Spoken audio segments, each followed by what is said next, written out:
Sony tiene razón, los obreros son todos unos pingados. Se equivoca, no hace falta valor para apretar un gatillo, pero sí para madrugar cada día y vivir de tu trabajo. Habría que ver a Sony, entonces veríamos quién es más duro. El obrero es el auténtico tipo duro, tu padre es el tipo duro.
Un mundo convertido en cementerio. ¡Que arda! ¡Que arda! Un estado que domina con el miedo. ¡Que arda! ¡Que arda! Una ciudad sumergida en un infierno. ¡Que arda! ¡Que arda! Se haga la luz y que venga un mundo nuevo y un futuro mejor cuando se apagó el fuego.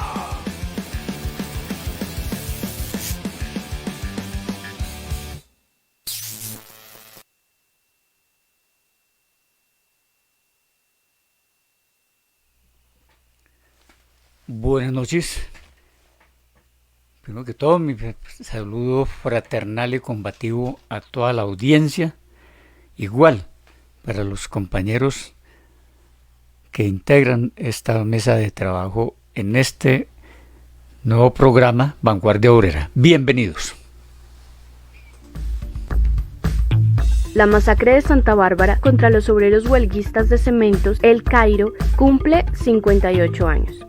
En esta, como en tantas masacres perpetradas por el Estado burgués, queda claro que este no protege a la sociedad en general, sino que está para defender a sangre y fuego la propiedad privada y la esclavitud asalariada. Recordar la masacre de Santa Bárbara hoy es llamar al proletariado a aprender sus lecciones y sobre todo la necesidad de construir el Partido Comunista Revolucionario, dispositivo indispensable para dirigir la lucha revolucionaria del pueblo y derrotar a sus enemigos. Aquí comienza Vanguardia Obrera. ¡Bienvenidos!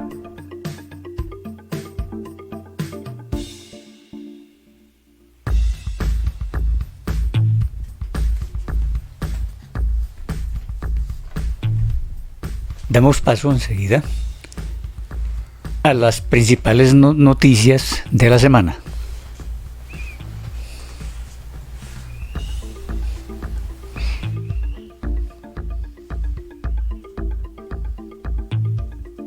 Buenas noches y nuevamente bienvenidos a este programa. Vamos a entrar un poco en resumen en cuanto a los hechos más relevantes en el transcurso de esta semana. Empezaremos alusivo a la lucha de masas. En el ámbito nacional, el pasado 15 de febrero, los estudiantes de la Universidad del Cauca protestaron en Popayán, exigiendo matrícula cero, ante lo cual, desde la alcaldía, les...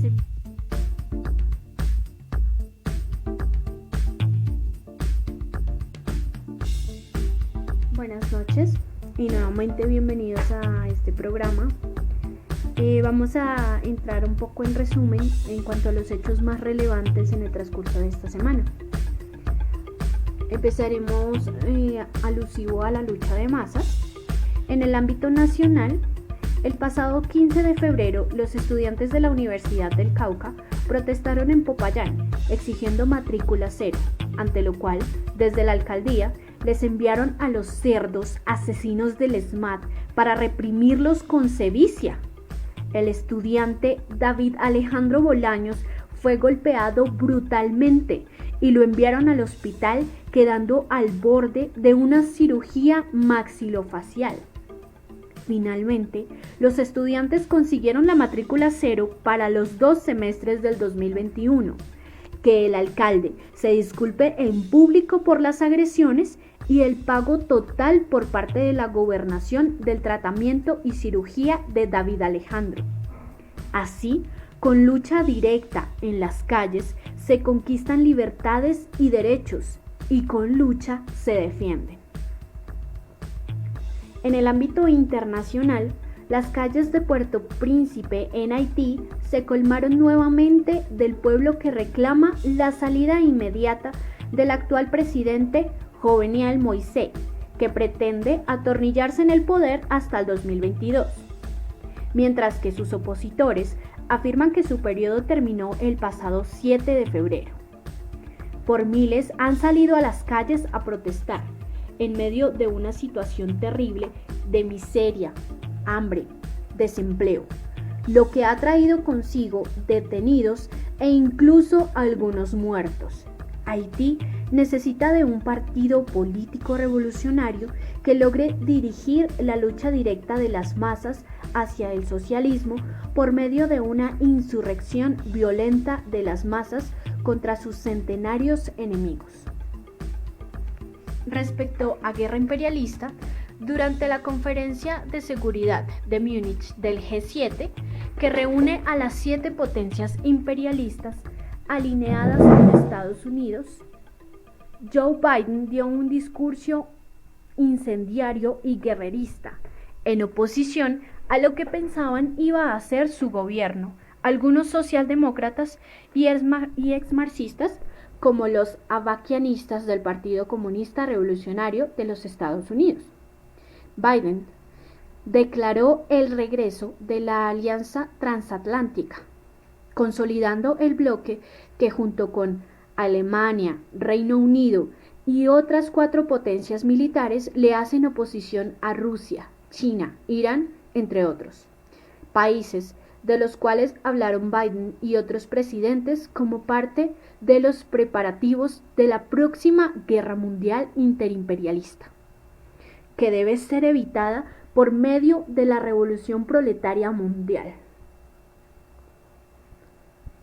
En cuanto al movimiento comunista internacional, el profesor G.N. Saibaba resultó positivo para COVID-19 en la cárcel de Nagpur, India.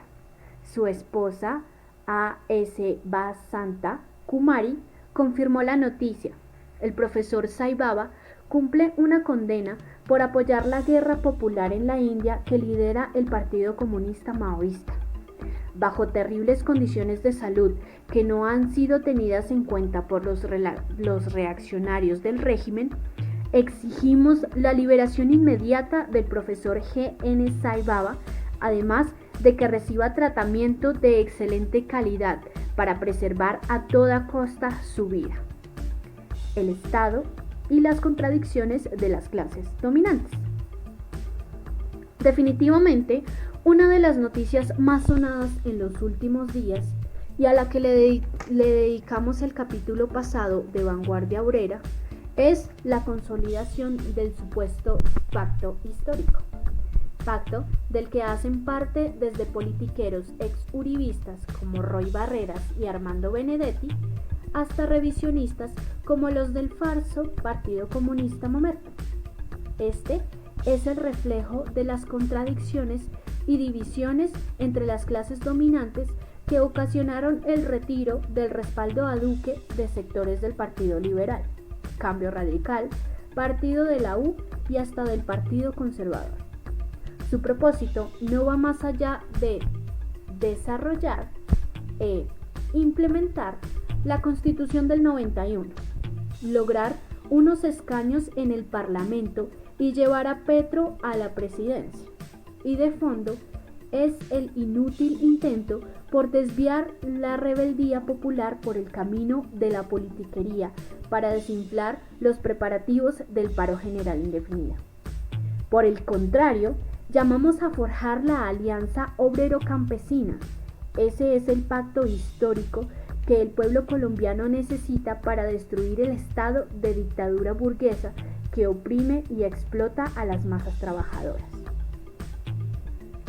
Finalmente, en cuanto al partido, nuevamente llamamos a todos nuestros seguidores a estudiar y difundir los escritos relacionados con la campaña de organización que estamos adelantando. Los invitamos a que se decidan a vincularse a la UOC-MLM, a que conviertan su simpatía en organización consciente por la construcción del partido político del proletariado en Colombia, a que usen los diferentes canales de comunicación para entablar contacto con nuestra página, mensajería o redes sociales oficiales, a seguir el ejemplo de algunos compañeros que ya han preguntado sobre qué deben hacer para organizarse y aportar con su trabajo a la construcción del partido. Recuerden que nunca es tarde para organizarse.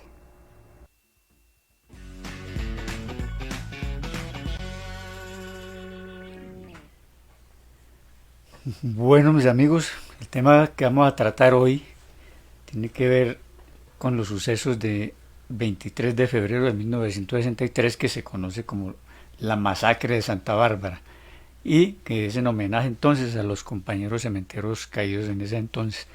E igual, el papel que jugó el Estado en ese entonces comparado con lo que está haciendo hoy también el mismo Estado con todas las masacres que se vienen cometiendo a diario.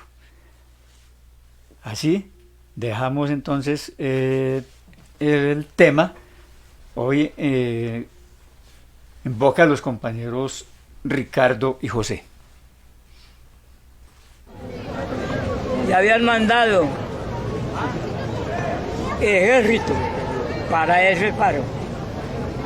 Mandaron por ahí 200 soldados y un teniente capitán, en fin, lo que sea.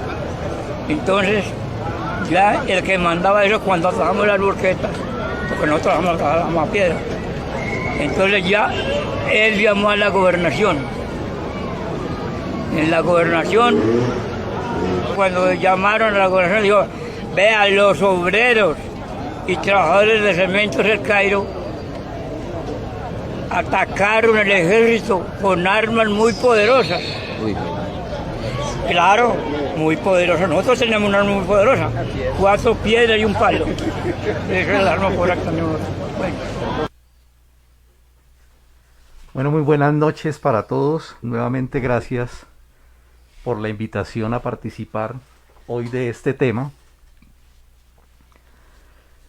Yo pienso que hablar de la masacre de Santa Bárbara tiene una importancia muy grande, no tanto por el resultado pues y por el pliego que se presentó en esos momentos por parte de los compañeros y por el resultado que obtuvieron en esa negociación, sino por lo que representa históricamente ese hecho y sobre todo por las enseñanzas que se pueden extraer de lo que aconteció en ese momento.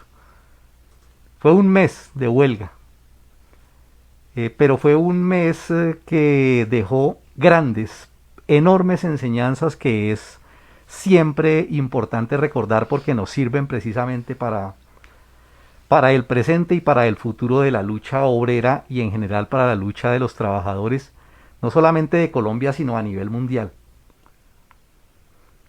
Pienso que podemos empezar por ubicar algo del momento en el que se presenta. Ese hecho se presenta en esa época en la que se conoce como Frente Nacional, que fue lo que vino posterior a la dictadura de Rojas Pinilla, la cual terminaron en acuerdo los partidos conservador y liberal, implantando lo que se conoció como el Frente Nacional, que fue un acuerdo de los dos partidos para repartirse la presidencia, que al final de cuentas es lo que siempre se hace, ¿no? Entre otras, pues, se queda en evidencia, pues, cómo es que se nombran aquí los presidentes, ¿no? Esa fue la forma más abierta y descarada, pero ahí es donde está pintada realmente nuestra mal llamada democracia. Entonces fue en esas condiciones cuando se presentan estos hechos de la huelga de los trabajadores de Cementos El Cairo. Yo quiero destacar un aspecto que tiene que ver con las políticas del Estado y cómo actuó el Estado en ese momento.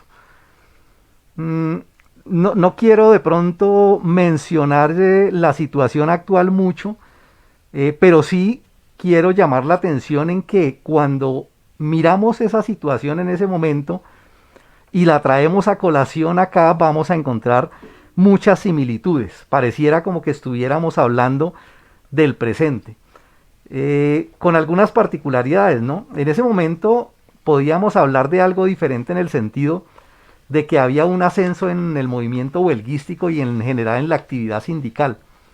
Había una gran cantidad de trabajadores que entraban permanentemente en huelga y eran huelgas obreras realmente poderosas, por lo tanto había una actividad del movimiento obrero muy, muy grande.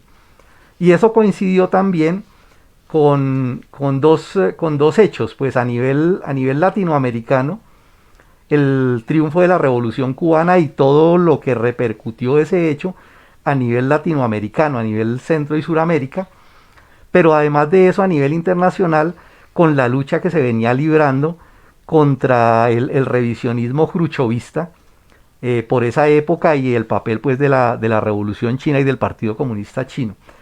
En medio de esas condiciones, el Estado venía pues desarrollando una campaña ideológica fuerte contra el movimiento obrero, precisamente para contrarrestarlo en ese ascenso en sus luchas, y se caracterizaba sobre todo porque era una campaña de propaganda desde el Estado para desacreditar las huelgas, culpándolas de la condición de marginalidad y de enorme pobreza en que vivía una gran parte de la población. Entonces era una campaña terrible contra las huelgas, diciendo que precisamente por esas huelgas era que la gente estaba empobrecida. Y en ese sentido, contrarrestando el hecho objetivo de la lucha de clases con la idea de que había que construir la paz de la nación, era con la colaboración de clases, que no se trataba de confrontarse unos a otros, sino que había que colaborarse para sacar adelante la economía y para poder mejorar todas las condiciones de la población y hacer de Colombia un país más próspero. Es decir, esa idea de la colaboración de clases es vieja, pues, en ese sentido. Y en esa medida, entonces, todo lo que se opusiera al Frente Nacional, toda huelga era considerada comunista. Y usando este apelativo, creaban una opinión pública en contra de las huelgas.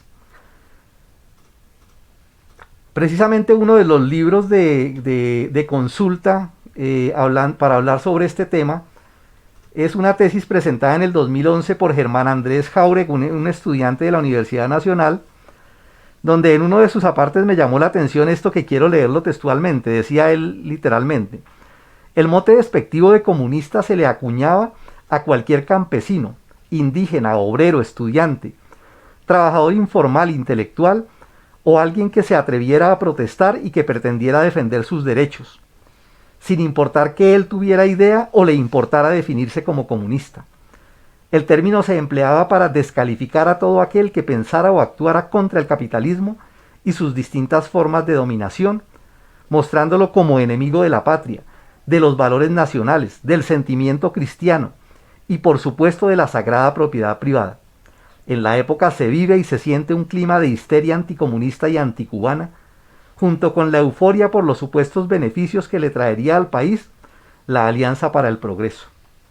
Entonces el anticomunismo realmente era una excusa para lanzar toda su política de Estado, que básicamente era una política de uso de represión desenfrenada contra las huelgas, contra las protestas y contra cualquier manifestación.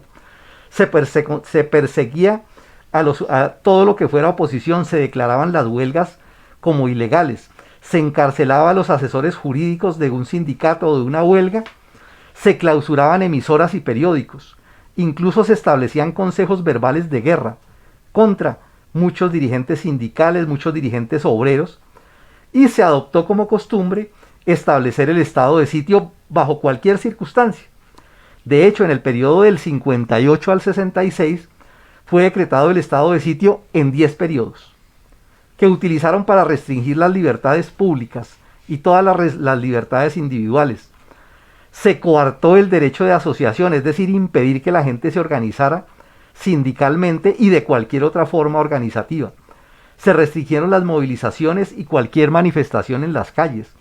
Se censuró la prensa y se impusieron los tribunales de la justicia penal militar, facultando a los militares para actuar como autoridades civiles, es decir, se transgredía absolutamente todo el derecho y toda la posibilidad que ellos consagran dentro de la Constitución, como la democracia, la libertad de expresión, el derecho individual, absolutamente todo eso, el derecho de asociación, de huelga, y a los militares se les daba ese poder efectivamente para pasar por encima de cualquier cosa. Se autorizó incluso, se les autorizó para detener a cualquier persona bajo sospecha. Absolutamente era detener a cualquier persona que ellos les antojara, pues, por cualquier acción que tuvieran, y obviamente eso estaba dirigido, era hacia los activistas y hacia la gente que luchaba. Además de eso, el otro papel del Estado, para aquellos que hablan de que el Estado puede ser un árbitro imparcial, pues no solamente por su condición de Estado le es imposible hacer eso, porque es un Estado que representa los intereses de quienes estén en el poder económico, sino porque eso se materializó también en ese momento. Precisamente el gobierno actuó como representante directo del monopolio, de ese monopolio, pues, de los cementeros, donde entre otras se denunció que el ministro de gobierno y el gobernador de Antioquia eran socios de las cementeras precisamente. Entonces difícilmente, pues, iban, ni por su condición social, ni por su papel como representante del Estado, ni por su papel en la economía, podían ser efectivamente mediadores bajo ninguna circunstancia. Eran completamente defensores a ultranza del monopolio y de los intereses de sus intereses propios, pues, realmente. Además de eso, legislaron, también actuando como Estado en contra de las huelgas y de los paros de muchas maneras. Algunas de esas que podemos destacar son, por ejemplo, la implantación de un concepto que llamaron el de servicio público, es decir, de darle la categoría de servicio público a todo lo que a ellos les interesara para impedir las huelgas. Literalmente, como lo plantearon, decían: se considera servicio público toda actividad organizada que tienda a satisfacer necesidades de interés general en forma regular y continua. Es decir, cualquier cosa podía ser considerada como servicio público, y en ese sentido, pues, cualquier posibilidad había de volver ilegales las huelgas. Además de eso, se empezó a promover al principio de una manera soterrada y de una manera maquillada la creación de los tribunales de arbitramiento, los tripartitos. Es decir, la idea era detener las huelgas, ponerles un freno, impedir que eso se prolongara por mucho tiempo, porque obviamente se afectaba la ganancia, se afectaba, pues, el poder del capital y el interés de los patronos. Entonces crearon esa figura de tribunales de arbitramiento tripartitos, poniéndoles término fijo a los conflictos laborales. Producto de eso, ya en 1966, bajo una condición de estado de sitio, el gobierno pasó a imponerlo, ya no solamente como ya no a plantearlo como una opción que se les daba voluntaria, sino a imponerlo como ley. Es decir, era obligatorio después de cierto periodo entrar a un tribunal de arbitramiento, que ya sabemos, pues, de qué se tratan los tribunales de arbitramiento. Es decir, además de eso, todas las medidas apuntaban era a detener las huelgas, y se prohibió por ley. La otra legislación fue prohibir por ley las huelgas de solidaridad, que por esa época eran grandes, poderosas, se masificaban, por todas partes surgían huelgas de solidaridad, entonces las prohibieron por ley. Y adicional a eso se le dio un poder especial a los empresarios con una figura que llamaron cláusula de reserva, que era el derecho que tenía cualquier patrón a despedir a cualquier trabajador con la única condición de avisarle con 45 días y pagarle un salario correspondiente. Es decir, se votó por el piso totalmente los contratos a término indefinido, la estabilidad laboral, porque simplemente el patrono, si consideraba por cualquier motivo que debía prescindir de él, simplemente con 45 días le avisaba. Esas son todas las condiciones a nivel político y a nivel jurídico que implanta el Estado para que en esas condiciones, el 22 de enero de 1963, los obreros de Cementos El Cairo convocaran a una asamblea y iniciar el paro al siguiente día, el 23 de enero de 1963, sobre las negociaciones que ya habían pasado por una época larga de tratar de negociar con el patrón. Se negaron las peticiones, se pretendía incluso, la pretensión del patrón no fue solamente negar el modesto pliego de peticiones que tenían los trabajadores del Cairo, donde incluso la reivindicación más importante que tenían ellos era la de salarios, y que obedecía ya ni siquiera era a un aumento de salarios, sino a una recuperación del poder adquisitivo, toda vez que en esos momentos hubo una devaluación muy grande del peso frente a la moneda que mandaba la parada en esos momentos en el comercio, que era el dólar, y eso llegó a que efectivamente el poder adquisitivo y por ende la reducción de los salarios fuera terrible. Entonces ni siquiera eso, pero además de eso, los patronos querían ir por más, querían quitarles una cantidad, un poco de las prebendas que ellos tenían de las conquistas que tenían. Entonces la huelga era más que justa. La huelga se decreta entonces el 23 de enero por parte de los 200 trabajadores que tenían y se lanzan pues a esa lucha. Pero la política de Estado estaba ya definida de todas las maneras y el trato terrorista por parte del Estado fue desde el comienzo mismo. Eso no se dio después. Desde el mismo comienzo la huelga fue tratada no en el marco de un conflicto laboral, que es uno de los precedentes importantes para el inicio de esa huelga. Desde el mismo inicio fue considerado como un problema de orden público, no como un conflicto laboral. Y en ese sentido se explica por qué las medidas que tomaron, una de las cuales fue darle el control de toda la región a las Fuerzas Armadas. Inmediatamente se militarizó. Las acciones normales de los huelguistas, como las tomas, las carpas, las movilizaciones, los bloqueos, todo eso fue considerado como disturbios, así los calificaban directamente, como disturbios. Las acciones de los obreros para impedir que los militares protegieran a los rompehuelgas, para sacar el producto hacia Argos, eran calificadas como maniobras orientadas por agitadores profesionales. Es decir, se macartizó de eso, de esa manera, se calificó eso y se le dio la connotación de que allá eran metidos una cantidad de agitadores profesionales en el paro de los trabajadores de Argos, de Cementos El Cairo, perdón. La militarización de la región rápidamente llevó a que la policía y el ejército detuviera trabajadores, detuviera gente de la misma población, y esa se volvió la costumbre durante ese periodo de la huelga. El viernes anterior a la masacre, es decir, el viernes 22 de febrero, además de eso, a los obreros los engañaron citándolos a una asamblea donde llegaron 2 inspectores del trabajo desde Medellín para decirles que se había decidido por parte de la empresa pagarles los salarios que les adeudaban con una retroactividad desde enero. Y efectivamente, al día siguiente, el sábado, les llegó el pago, pero no en plata, sino en plomo. Eso ya estaba premeditado, eso ya estaba planificado, eso se sabía de antemano que los iban a golpear y la orden era masacrarlos. Y no es un cuento, es exacto. La orden del gobernador de Antioquia, el señor Fernando Gómez Martínez, que era uno de los socios precisamente, fue directa. Textualmente les dijo: hay que sacar el cemento por encima de los cadáveres que sean. Es decir, maten a quien sea necesario, pero saquen ese cemento. Y el coronel Valencia Paredes les dijo a los trabajadores: cueste lo que cueste, les solicito en consecuencia la colaboración de ustedes para poder cumplir con mi deber. Eso fue unas horas antes de la masacre. en una discusión con los dirigentes, con los trabajadores allá, y precisamente uno de los dirigentes obreros le respondió de esta manera literalmente al coronel Valencia: tendrá toda la colaboración que necesite, señor oficial, siempre que usted nos garantice también a nosotros respetar nuestros derechos de huelga y la justeza de la lucha que estamos adelantando.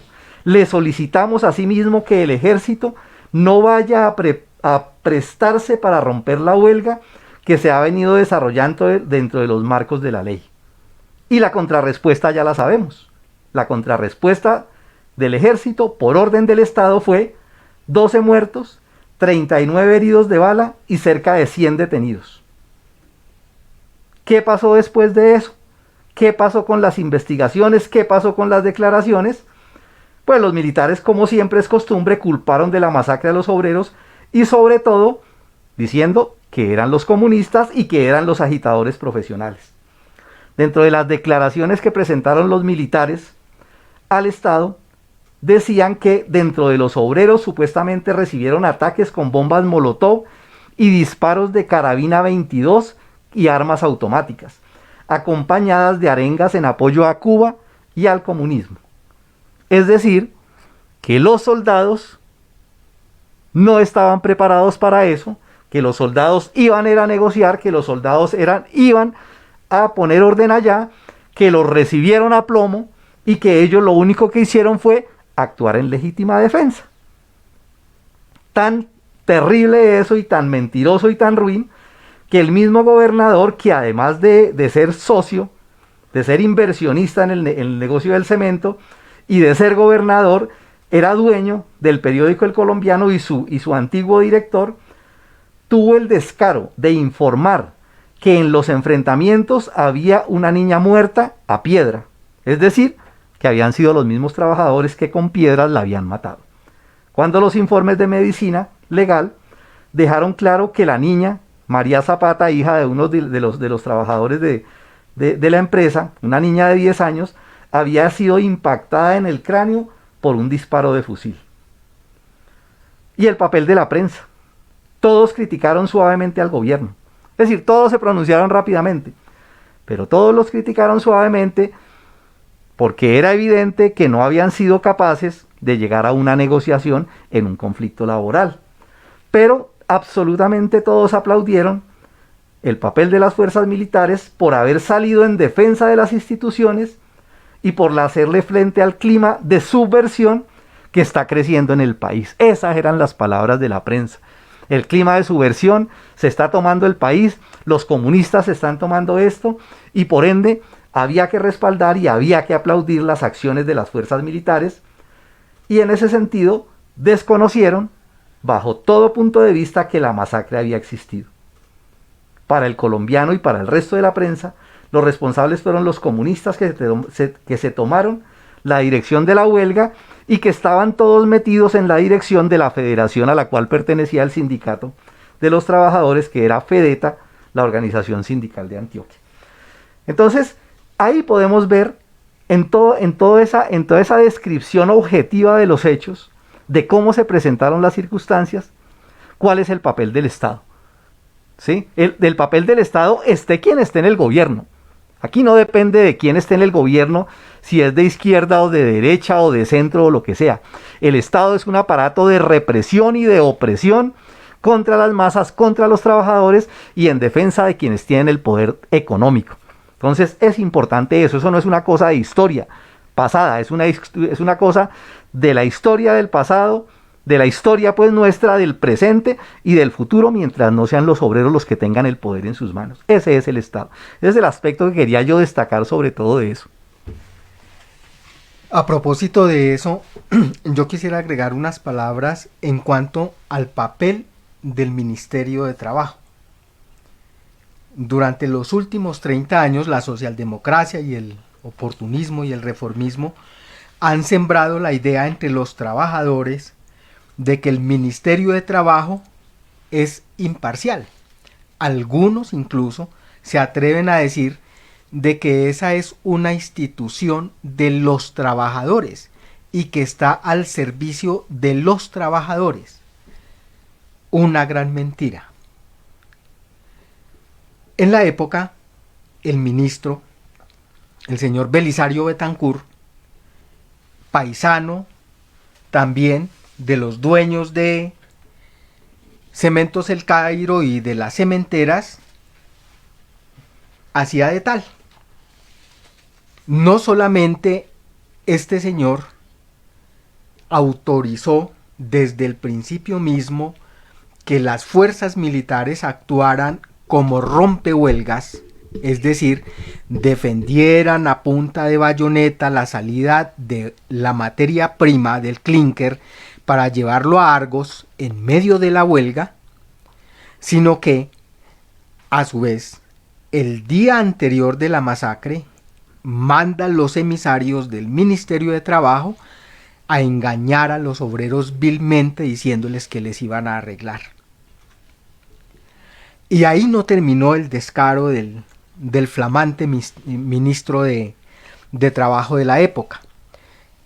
En los debates que hicieron en el Parlamento, donde como siempre existe la oposición, en esa época existía fundamentalmente del MRL, Movimiento Revolucionario Liberal del señor Alfonso López Miquelsen, y la ANAPO, la Alianza Nacional Popular, que apoyaba al exmilitar y organizada pues por el exdictador Rojas Pinilla.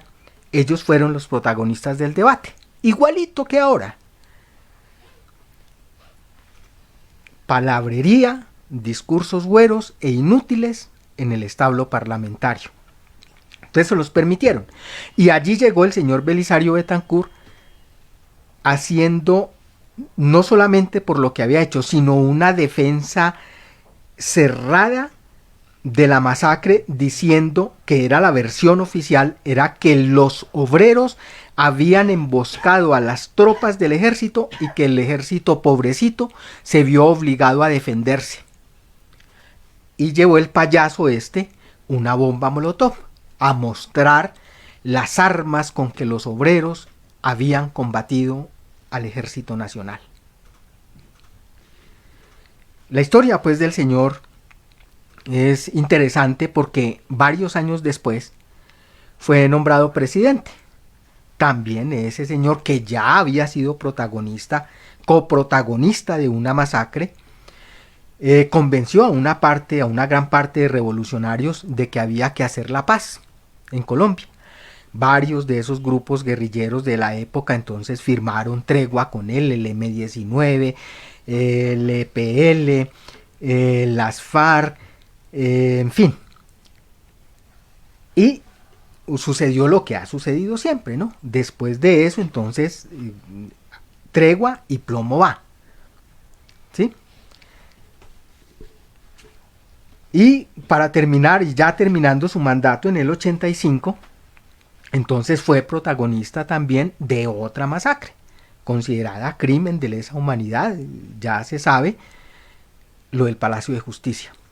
Un señor buena persona, poeta, él, un sanguinario, un asesino. El Ministerio de Trabajo no ha cambiado con respecto a ese engaño de que los ministros de trabajo y que el Ministerio de Trabajo está al servicio de los obreros. Carreta, mentira. Para nombrar un ejemplo último, reciente, incluso de un ministro obrero como Lucho Garzón en el gobierno de Santos, el tal paro no existe, fue lo que dijo en el 2013, ¿no? El tal paro campesino no existe. Promotor también de la legislación esa sobre el primer empleo, que le pagaba el 75% a los muchachos que por primera vez iban a ingresar al ejército en activo. Y además de eso, frente a la ola de despidos que hubo en la época, muy diciente, pues las de las petroleras, que fueron miles de los trabajadores despedidos, también. Entonces no fueron despedidos, dijo el señor ministro obrero. Se les terminó el contrato. Nada más. Entonces no es la actuación, pues no era porque fuera el Frente Nacional y estuviera un régimen conservador como el del señor Guillermo León Valencia, el abuelo de la cotorra esa del centro demoníaco en la actualidad, sino que siempre ha sido así, ¿no? En el 2008, durante la huelga de los corteros, también mandaron no solamente el SMAT, mandaron el ejército a custodiar Incauca. Porque el dueño es el señor Ardila Lule, uno de los cacaos de Colombia. El Estado, todo el Estado, está al servicio de los intereses de los capitalistas. El Ministerio de Trabajo también. Es otro instrumento, otro aparato en manos de los capitalistas y para ejecutar la dictadura de los capitalistas. Sobre todo los ministerios y las fuerzas militares. El otro aspecto que vale la pena destacar es la actuación de las centrales patronales. Por aquella época, los revolucionarios, los comunistas, fueron expulsados de la CTC. Todavía existe ese aparatejo, dirigida directamente por el Partido Liberal. En 1960, el presidente de la República, el primer presidente del Frente Nacional, Alberto Lleras Camargo, expulsó por orden directa de él. Él estuvo en el Congreso y dijo: aquí no entran los comunistas, se van de aquí, y son expulsados de la central. Y eso hicieron, expulsaron a todos los obreros revolucionarios, los expulsaron a todos los sindicalistas revolucionarios.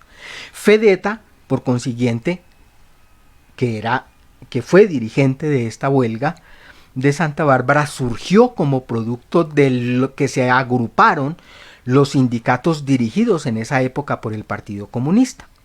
Quedó la UTRAN, Unión de Trabajadores de Antioquia, ligada a la UTC conservadora, y Fedeta, dirigida por los comunistas, una nueva federación sindical. Apenas el año siguiente daría vida a eso, a lo que se conoció como la Confederación Sindical de Trabajadores de Colombia, la CSTC, dirigida por el partido ya conocido como Mamerto. Añitos después. En esa época entonces la CTC y la UTC fue organizada por el Partido Conservador y la Iglesia Católica, Apostólica y Romana, y era dirigida directamente por ellos. Señaló que la UTC que no se podía tratar una huelga a base de ejército, policía y bayoneta y ametralladora, que eso había sido un error, y dejó constancia de su inconformidad con el gobierno por la imprudente actuación. La CTC, dirigida directamente por el Partido Liberal, también dijo que no se podía permitir eso, que eso era un desafuero y que no estaban de acuerdo con el método. Ambas, especialmente la UTC, se despachó contra Fedeta, diciendo que desde hacía tiempo estaba creando un clima de exasperación y agitación entre los círculos de su influencia, y que por su irresponsabilidad en la actuación hizo que varios trabajadores sirvieran de carne de cañón a un ejército superior y mejor armado, que al verse atacado había repelido con ofensiva y con todas sus fuerzas. Eso fue lo que dijo la UTC.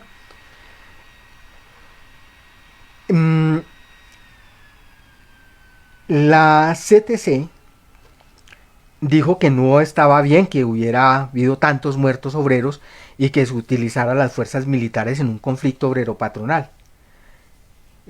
Apeló al presidente diciéndole que él ya había declarado que se hiciera una exhaustiva investigación por parte de la Procuraduría, que le encomendaba encarecidamente que hiciera eso, pero sobre todo condenó la infiltración comunista en los sindicatos y convocó a un paro de 1 hora que obviamente no tuvo mayores repercusiones. A pesar de esas declaraciones, en las bases de esas organizaciones patronales, de esas centrales sindicales patronales, hubo una respuesta de clase. La Unión de Trabajadores de Bolívar rechazó rotundamente la masacre y la calificó de masacre, defendió a los obreros y dijo que ninguna autoridad puede romper las huelgas legales sin provocar la repulsa de los trabajadores y que no se podía tolerar la violencia oficial sin defenderse. Dijo, los obreros tenían todo el derecho a defenderse. Contundente, ripostando la actuación de la camarilla vendiobrera y traidora.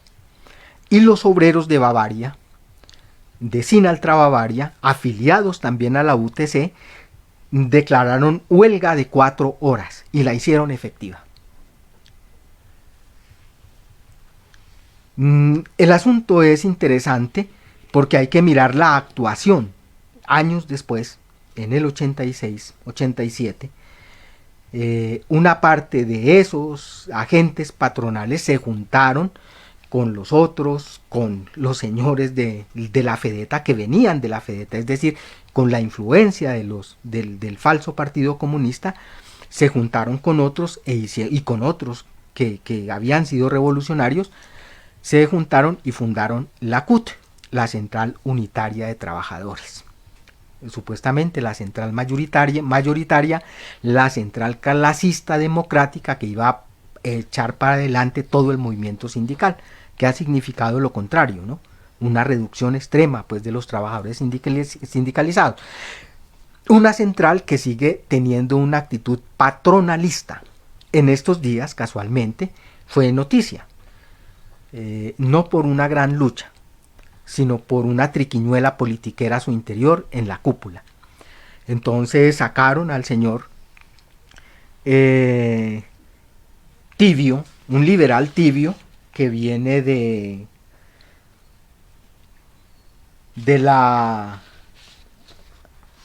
MOIR, ahorita se llama Dignidad, afortunadamente se quitaron el nombre, el señor Diógenes Orjuela, y pusieron como presidente a Francisco Maltés, un liberal de pura cepa, afiliado al Partido Liberal, y está en el partido pues de los patronos. El Partido Liberal es un partido de la burguesía abiertamente. Hicieron el truco. Es decir, son los mismos y con las mismas, con otros agravantes, ¿no?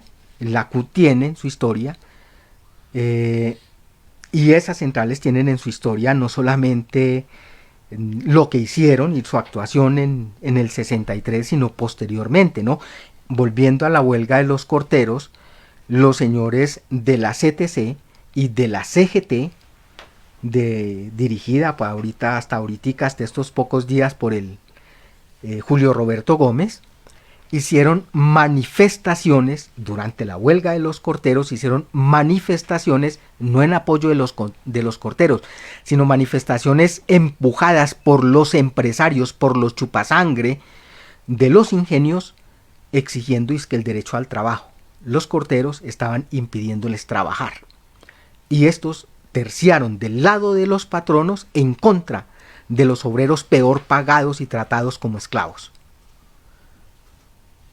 Y no solamente eso, hay que recordar un hecho que es a propósito ahorita de los mal llamados falsos positivos y de esa cifra escandalosa de que sucede que no eran los 2000 y poquito, sino que eso fue triplicado según todas las investigaciones que hay, incluso más de 6.400 los asesinados, los crímenes de Estado, mal llamados falsos positivos. Y esa CUT democrática, disque clasista, apoyó con 100 millones de pesos, la campaña de uno de los cerebros de los falsos positivos, sí, del señor Juan Manuel Santos, ministro de Defensa de Uribe, durante el tiempo en el cual se presentó una de las grandes y se hizo visible, cuando ya era imposible de tapar, esos asesinatos, esos crímenes de Estado mal llamados falsos positivos. 100 millones de pesos que le entregaron, que son de los fondos de los trabajadores, que se supone que son para organizar la lucha, para organizar la huelga, fueron a parar a la campaña de un criminal. Es importante tener en cuenta esto es parte de la historia que hay que aprender de cómo ha sido el comportamiento de las centrales patronales o de las direcciones de las centrales patronales frente a la lucha de los trabajadores para no dejarse embaucar y no dejarse engañar y trabajar como le corresponde a los obreros revolucionarios por reestructurar sus sindicatos en la independencia de clase. Los trabajadores debemos conquistar la independencia en el terreno sindical con respecto al Estado, a la Iglesia, a los partidos de la burguesía y de los de la pequeña burguesía, para actuar con independencia, que algo de eso faltó en la huelga de los obreros de Santa Bárbara. De conjunto, el Estado burgués, las clases dominantes, sus partidos políticos, su prensa, la alta jerarquía de la Iglesia, las centrales patronales se llenaron de oprobio con esta masacre y pasarán a la historia como criminales y cómplices de la matanza, mientras que los heroicos obreros cementeros vivirán para siempre en la memoria de la clase obrera y del pueblo colombiano. Y hay que hacer honor y gloria a los heroicos obreros de Santa Bárbara, que fueron capaces de enfrentar los fusiles y las balas del Estado con palos y con rocas. Llegará el día en que lo van a enfrentar en pie de igualdad, también con fusiles. Bueno, amigos, como vemos, el Estado, a través de sus diferentes gobiernos, porque no es uno, no es otro, no, son todos los gobiernos de este Estado capitalista, en donde hay la lucha de clases, están al servicio de los ricachones, están al servicio de los patronos, de los grandes empresarios, de los grandes industriales, del mismo imperialismo. Entonces, eso que pasó el 23 de febrero tiene esa connotación cuando directamente el Estado intervino en favor de los dueños de Cementos El Cairo, que era parte también de ese grupo antioqueño, dueño de Cementos Arcos. Y en tal sentido, pues los obreros, el pueblo también debe tener su organización de vanguardia. Y efectivamente, sí había un partido en esa época, en el 23, en el 63 había el partido comunista, en el cual pues habían representantes revolucionarios, pero había entonces una fuerte lucha de líneas en ese momento. Y eso impidió efectivamente de que ese partido pudiera dirigir en una forma adecuada esas luchas que se venían dando. Porque efectivamente la connotación de esa lucha era una lucha política, porque lo vemos, estaba el gobierno metido ahí y desde un comienzo.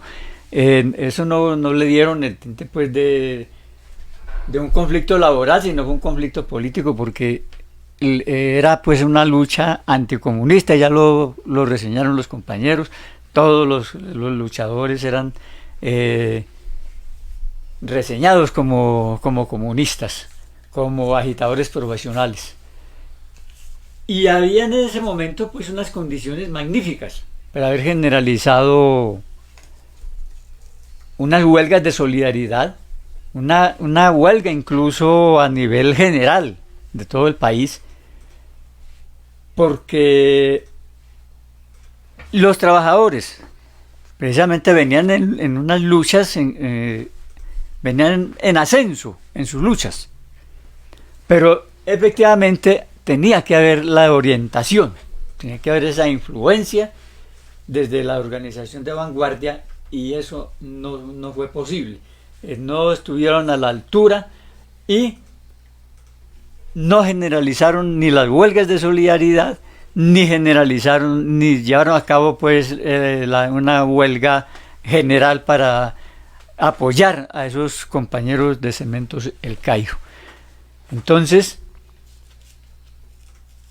es necesario, tanto en esa época como en todo momento, la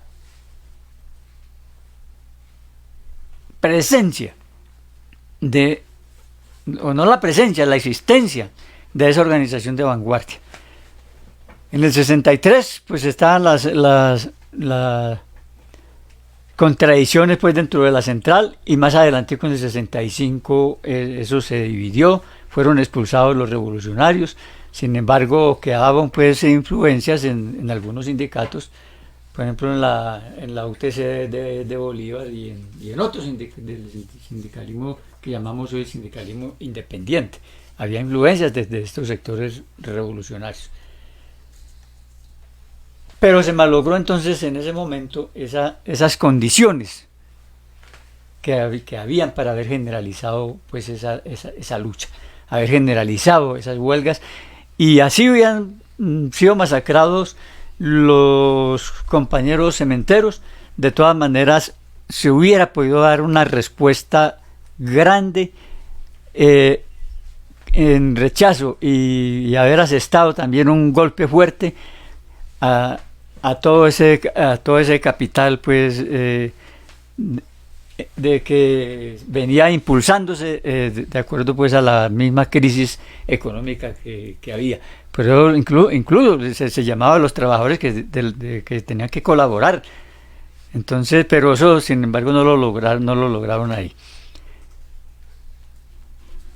Y así se viene avanzando. Hoy por lo menos el Estado sigue el mismo comportamiento, con todas las masacres pues que se vienen dando desde hace muchos años. Lamentablemente en el momento no hay tampoco ese partido revolucionario. Hay un partido, el partido Mamerto, que conocemos, pero no es garante pues de dirigir la lucha del movimiento obrero, la lucha del pueblo, pues en procura de la conquista de reivindicaciones. Perdón que le meta la cucharada ahí un momentico, si me permite, porque yo pienso que sí hay un aspecto que es bien importante que quede como muy metido en las cabezas de todos nosotros, porque precisamente está el hecho de que sí existía partido, y nosotros decimos que falta el partido, es decir, había partido pero falta el partido, faltaba en ese momento y falta ahora, que es la relación que hay ahorita, porque es que precisamente aunque existía el partido, el error estuvo precisamente en la dirección del partido, porque la FEDETA era plenamente influenciada por el Partido Comunista. Sin embargo, lo que usted dice ahora, que es la idea que quiero resaltar en estos momentos, el error grave que hubo en ese momento fue que el partido no le reconoció la connotación de confrontación política contra el Estado a ese conflicto. De hecho, el mismo Estado, el mismo gobierno en ese momento, desde el primer momento, desde el inicio de la huelga de los cementeros, le dio una connotación de confrontación política, sacándola del ámbito puramente laboral, de un conflicto obrero-patronal, y la trató como un problema de orden público. Mientras que los comunistas, los revolucionarios, siempre trataron de darle la connotación de enfrentamiento laboral, y llamaban al ministerio y trataban de llegar a acuerdos y de que terciaran en eso y restringiéndolo solamente a eso. Ese fue el error grave, porque había todas las condiciones efectivamente para que, si se hubiera asumido eso como una confrontación política, que era lo que había en ese momento, las huelgas se hubieran extendido, se había creado un movimiento grande, una movilización, y habían rodeado a ese conflicto para que hubiera triunfado ese y se hubiera extendido a muchos otros. Y traído eso a colación a estos momentos, claro, no existe el partido. Y el gran problema es que esa gente que se dice de izquierda, esa gente que se dice revolucionaria, y muchos de los que se dicen comunistas, no se han dado cuenta que ahorita el problema que tienen las masas en el campo y la ciudad no es un problema meramente reivindicativo, no es un asunto meramente de reivindicaciones, sino que ahí hay en el fondo también una confrontación política, es contra el Estado, y en esa medida lo que hay que hacer es organizar lo que se ha dicho, un gran levantamiento, un paro en la forma de paro general indefinido, porque es la manera de enfrentar a todo el conjunto de la clase obrera con sus aliados contra el conjunto de la burguesía y sus aliados representados en el Estado. No tenemos el partido, pero sí debería entenderse claramente eso, ¿sí?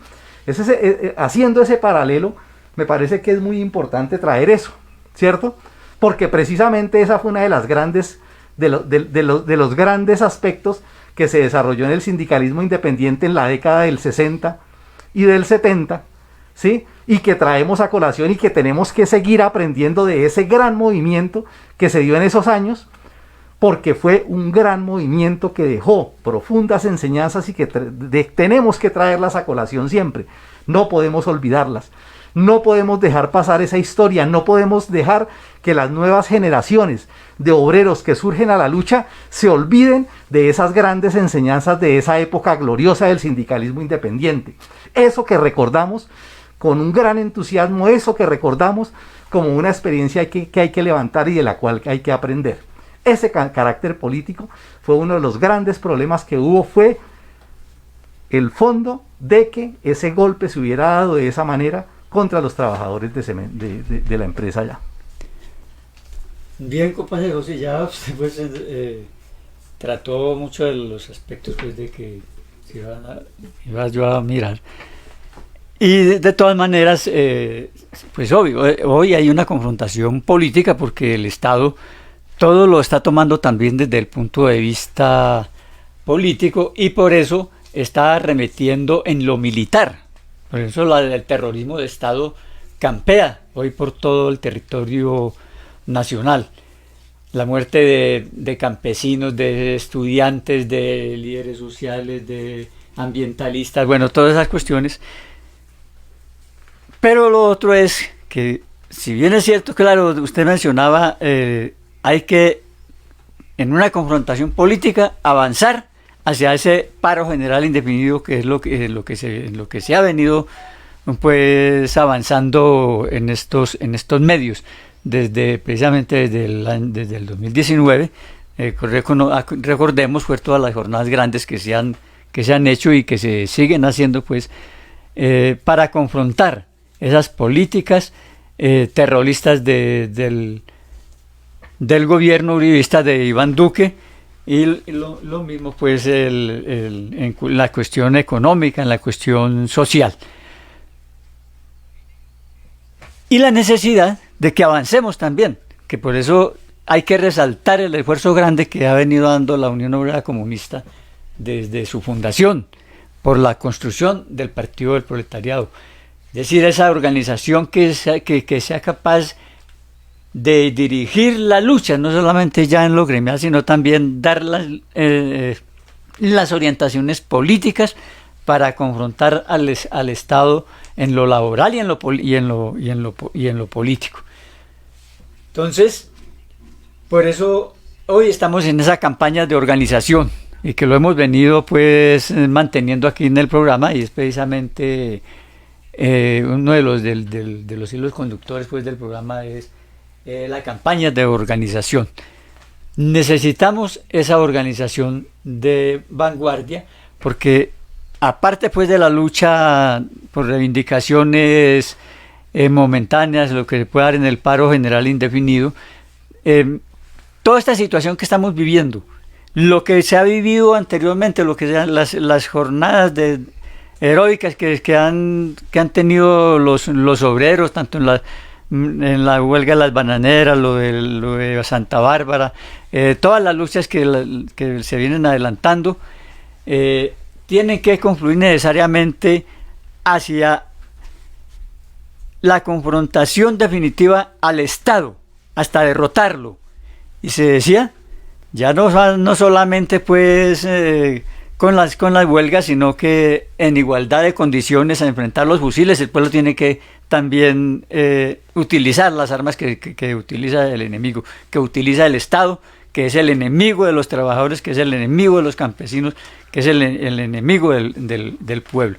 Entonces, tenemos que seguir avanzando en la construcción de ese partido que nos garantice efectivamente que los trabajadores, en alianza con los campesinos, puedan constituir el Estado de obreros y campesinos, el socialismo, en donde seamos todos los obreros, los productores reales de las riquezas, quienes manejemos también todos esos recursos con sabiduría, como el pueblo lo sabe hacer.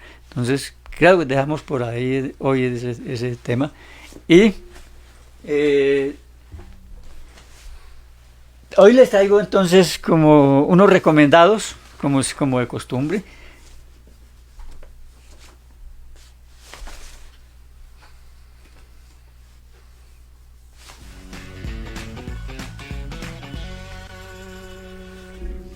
Los recomendados de Vanguardia Obrera.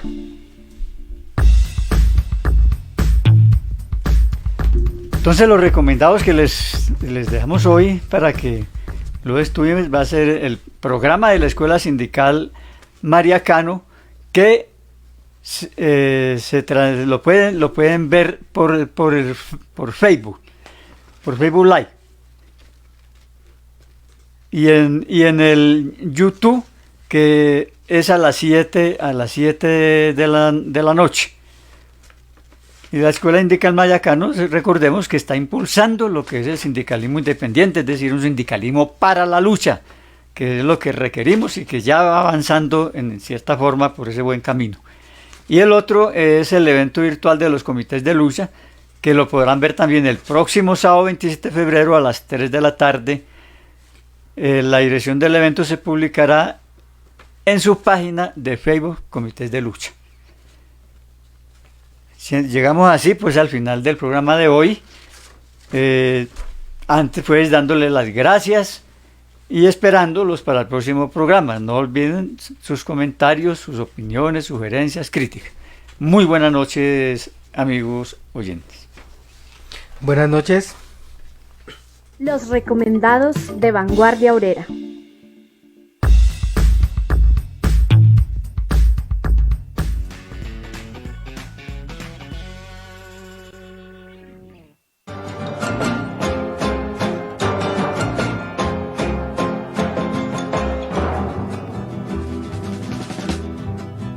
Por estos muertos, nuestros muertos, y los castigo. Para los que de sangre salpicados